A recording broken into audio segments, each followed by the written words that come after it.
Asia live T വിയിലെ feng shui പ്രോഗ്രാമിലേക്ക് ഏവർക്കും സ്വാഗതം. ഒരു വീട് വയ്ക്കുമ്പോൾ പ്രധാനമായിട്ടും ആൾക്കാർ ഇന്നിപ്പം നോക്കുന്ന ഒരു സംഭവം എന്ന് പറഞ്ഞാൽ സെപ്റ്റിക് ടാങ്കാണ്.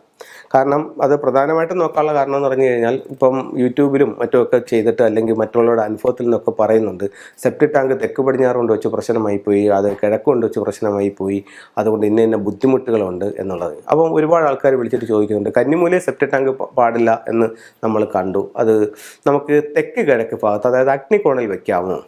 അത് അഗ്നികോണിൽ വെച്ചുകൂടാ. തെക്ക് കിഴക്ക് ഭാഗത്ത് അഗ്നികോണിൽ സെപ്റ്റിക് ടാങ്ക് പാടില്ല. അത് അഗ്നികോണിൽ നമ്മൾ തെക്ക് കിഴക്കിൻ്റെ കിഴക്ക് വശത്തല്ല ഇരിക്കുന്നത്, തെക്ക് വശത്താണ്. അതുകൊണ്ട് ദോഷമുണ്ടോ? അത് അഗ്നികോൺ എന്ന് പറയുമ്പോഴത്തേക്ക് അതിൻ്റെ ഒരു 45 ഡിഗ്രി അത് വരും. ആ മൊത്തം വസ്തുവിൻ്റെ 45 ഡിഗ്രി വരും. ആ ഒരു ഏരിയക്കകത്ത് അത് തെക്ക് കിഴക്കിൻ്റെ കിഴക്കിലായാലോ തെക്ക് കിഴക്കിൻ്റെ തെക്കിലായാലോ അവിടെ അത് പാടില്ല. അത് തെക്ക് കിഴക്കിൻ്റെ തെക്കിൽ വരുമ്പോൾ സ്ത്രീകൾക്ക് അത് വളരെ ബുദ്ധിമുട്ടുകൾ ഉണ്ടാക്കുന്നതായിട്ട് വാസ്തുവിൽ പറയുന്നുണ്ട്. അപ്പം യാതൊരു കാരണവശാലും തെക്ക് കിഴക്ക് പാടില്ല. അതേ കണക്ക് തന്നെ തെക്ക് കിഴക്ക് ഭാഗത്ത് സെപ്റ്റിക് ടാങ്ക് ഉള്ളൊരു വീട് അല്ലെങ്കിൽ തെക്ക് കിഴക്ക് ഭാഗത്ത് ടോയ്ലറ്റ് ഉള്ളൊരു വീട്, അത് വീടിന് ടോയ്ലറ്റ് എന്ന് പറയുന്നത് മൊത്തം വീടിൻ്റെ ഉള്ളിൽ തെക്ക് കിഴക്ക് ഭാഗത്തായാലും ശരി തന്നെ, വീടിൻ്റെ പുറത്ത് തെക്ക് കിഴക്ക് ഭാഗത്തായാലും ശരി തന്നെ അവിടെ ടോയ്ലറ്റ് ഉണ്ടെന്നുണ്ടെങ്കിൽ വീട്ടിൽ സാമ്പത്തിക പ്രശ്നത്തിനുള്ള സാധ്യത വളരെയധികം കൂടുതലാണ്. അതൊരു കടബാധ്യതയിലേക്ക് പോകാനും ഇതൊരു കാരണമായി കാണുന്നുണ്ട്.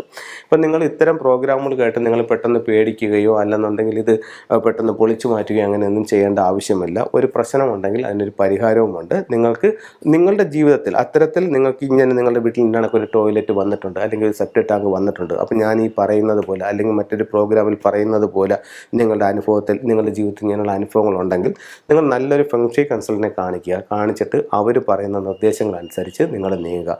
എന്നെ സംബന്ധിച്ചിടത്തോളം നമ്മളൊരു വീട്ടിൽ ചെന്ന് കഴിഞ്ഞാൽ വാസ്തുവിൻ്റെ പ്രശ്നങ്ങൾ എന്തൊക്കെയാണെന്നുള്ളത് നോക്കി അത് പറഞ്ഞു കൊടുക്കും. അതേസമയം ഫെങ്ഷുയുടെ പ്രശ്നങ്ങൾ എന്തൊക്കെയാണെന്നുള്ളത് നോക്കി രണ്ടിനുള്ള പരിഹാരം പറഞ്ഞു കൊടുക്കും. ഇപ്പോൾ നിങ്ങൾക്ക് ഒരു വിഷയമുണ്ടെങ്കിൽ ഒരു പ്രശ്നമുണ്ടെങ്കിൽ അതിനൊരു പരിഹാരവുമുണ്ട്. ഇപ്പോൾ വാസ്തുപ്രകാരം നിങ്ങൾ വീട് വെച്ച് പോയി, ഇന്നണക്കൊരു ദോഷം നിങ്ങൾക്ക് വന്നു, ഇനിയിപ്പോൾ നിങ്ങൾക്ക് അത് പൊളിക്കാൻ പറ്റുന്നില്ല, അങ്ങനെയാണെന്നുണ്ടെങ്കിൽ ഒരു ഫെങ്ഷി കൺസൾട്ടൻ്റാണ് നിങ്ങളുടെ വീട് കൺസൾട്ട് ചെയ്യുന്നതെന്നുണ്ടെങ്കിൽ പൊളിച്ചു മാറ്റാതെ അതിനെന്താ പരിഹാരം, അതിനെന്താ ഫെങ്ഷുയുടെ ടൂൾ വെക്കേണ്ടതെന്നുള്ളതും അതിൻ്റെ അവിടെ ചെയ്യേണ്ട പരിഹാരം എന്താണെന്നുള്ളത് അവർ പറഞ്ഞു തരും. അതനുസരിച്ച് നിങ്ങൾ ചെയ്തു നോക്കൂ, നിങ്ങളുടെ ജീവിതത്തിൽ ഉറപ്പായിട്ടും മാറ്റങ്ങളുണ്ടാകും.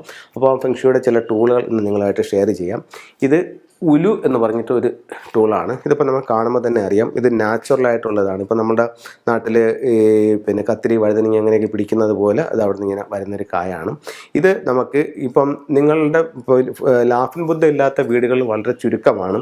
ഇപ്പം നിങ്ങളുടെ ലാഫിൻ ബുദ്ധയിൽ നോക്കിയാൽ മതി, ഇതേ കണക്ക് ഒരു ഭാഗത്ത് ആ ലാഫിൻ ബുദ്ധ ഒന്നുകിൽ ഇത് കയ്യിൽ പിടിച്ചിരിക്കും, അല്ലെങ്കിൽ മറ്റേ ട്രാവലിംഗ് ബുദ്ധ നമ്മൾ സ്ഥിരമായിട്ട് കാണിക്കുന്ന ട്രാവലിംഗ് ബുദ്ധയാണെങ്കിൽ അതിൻ്റെ ഒരു ഷോൾഡറിൽ ഇത് വന്നിട്ടുണ്ട്. ഇതിപ്പം ട്രാവലിംഗ് ബുദ്ധ എന്ന് പറയുന്ന സ്റ്റാച്ചു ആണ്. ഇപ്പം നിങ്ങൾക്ക് നോക്കുമ്പോൾ ഇതിൻ്റെ ഈ ഭാഗത്തിരിക്കുന്ന ഈ ഉലു എന്ന് പറയുന്നത് ഇത് അതിൻ്റെ ഒറിജിനൽ സാധനമാണിത്. ഇത് എന്തിനാണ് നമ്മൾ ഉപയോഗിക്കുന്നതെന്ന് ചോദിച്ചു കഴിഞ്ഞാൽ, ഇത് ഒരു സുഖമില്ലാതെ കിടക്കുന്ന വ്യക്തിയെ സംബന്ധിച്ചിടത്തോളം ഹെൽത്ത് മെച്ചപ്പെടാനായിട്ടും ഹെൽത്തിൽ അഭിവൃദ്ധി ഉണ്ടാവാനായിട്ടും ഈ ഒരു ടൂള് ബെഡിന് സമീപത്ത്, അതായത് ബെഡിന് സമീപത്ത് തലയ്ക്ക് സമീപത്തായിട്ട് ഇത് വെക്കുന്നത് പെട്ടെന്ന് അസുഖങ്ങളിൽ നിന്ന് മാറ്റം ഉണ്ടാവാനായിട്ട് ഇത് ഫെങ്ഷുവിൽ ഉപയോഗിക്കുന്ന നല്ലൊരു ടൂളായിട്ട് ഇതിനെ കണക്കാക്കപ്പെടുന്നുണ്ട്.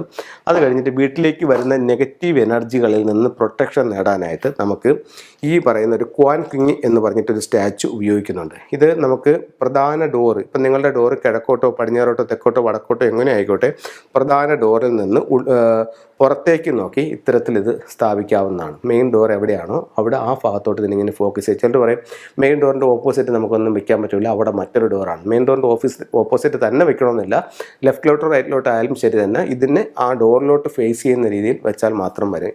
ഇതിൻ്റെ ഒരു വലിയ സ്റ്റാച്ചു ആണ്, ഇതിൻ്റെ ചെറുതുണ്ട്.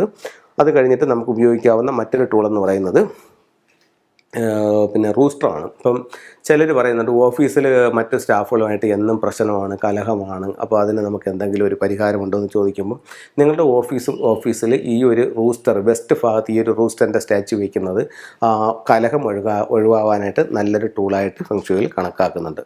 അതുപോലെ ഇത് 3 ദിവ്യന്മാരായിട്ട് ഫെങ്ഷുവിൽ കണക്കാക്കുന്നുണ്ട്. ഇത് ഫുക്ക്, ലക്ക്, സാവു എന്നാണ് ഇതിൻ്റെ പേര്. സന്തോഷം, സമ്പത്ത്, ദീർഘായുസ് എന്നീ ആവശ്യങ്ങൾ എന്നിവയ്ക്ക് വേണ്ടിയിട്ട് നമുക്ക് വീട്ടുകളിൽ സൂക്ഷിക്കാം. ഇത് പ്രധാനമായിട്ടും പിന്നെ ഫെങ്ഷുവിൽ ഉപയോഗിക്കുന്നത് ഡൈനിങ് ഹാളിലാണ്. ഡൈനിങ് ഹാളിൻ്റെ നോർത്ത് വെസ്റ്റ് ഭാഗത്തൊക്കെ ഇത് ഉപയോഗിക്കാവുന്നതാണ്.